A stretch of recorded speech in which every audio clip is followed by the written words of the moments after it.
This was a conversion to meadow, invasive control, and erosion mitigation project.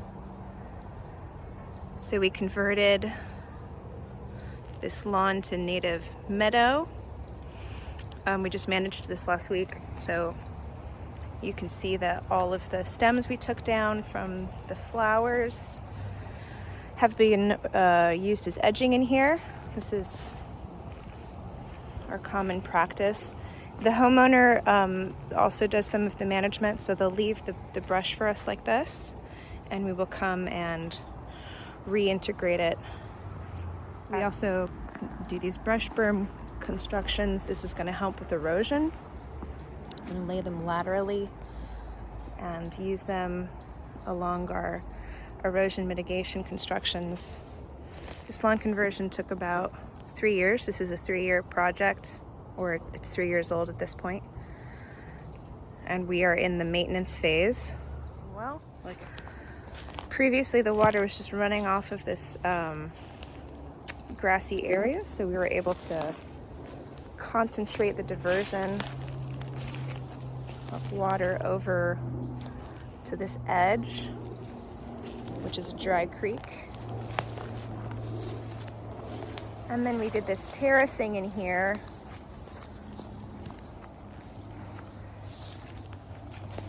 which is actually a swale and berm system. You can see the water comes down along here. We have our brush berm on that side. Here's a riffle with the integrated rubble from the site. You know, we try and not have people purchase stuff, so a lot of the time we'll use the rubble that we find already on site for these types of constructions because it works really well and it's a cost-effective way to integrate everything back in. So the water continues along on this diverted path instead of just coming right back down the slope. We have plantings in between. That's the berm right there.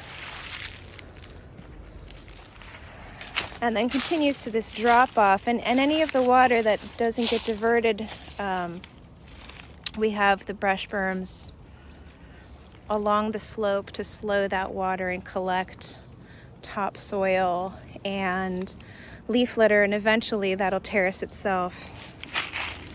And then down here,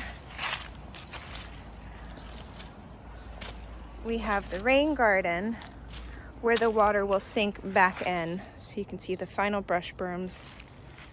So this has actually been shaped and hollowed out and filled up with hugelkultur, which is deadwood.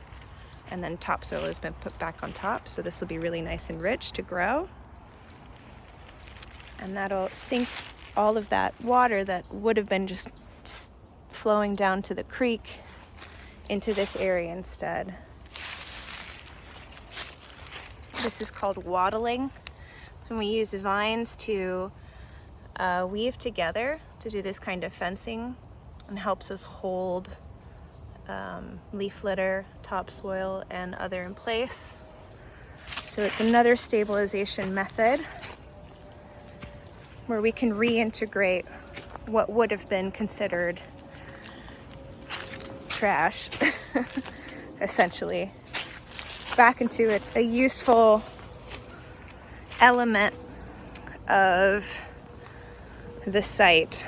So all of this was English ivy. You know, part of what we do with shaping now is we're gonna create a pathway through here, sort of thin out these things. We haven't done that yet. We want to let it grow and fill in before we start to do that, so that we don't have invasives just move right back in. This was all English ivy in here. Now we have grape growing. Lots of crossvine. You can see the waterway down there. This was also all English ivy. Now we have sassafras. We have smooth sumac. We have dwarf pawpaws in there. Sourwood. Carolina sweet shrub starting to turn this lovely yellow. There's the sourwood. Some winged sumac. There's the umbrella magnolias. Yeah, and so we've removed 85 to 90% of the invasives that need to go on this site. We still have a little bit, and of course we're going to have maintenance that needs to happen. But this is year 3 at a residential invasive removal with erosion mitigation.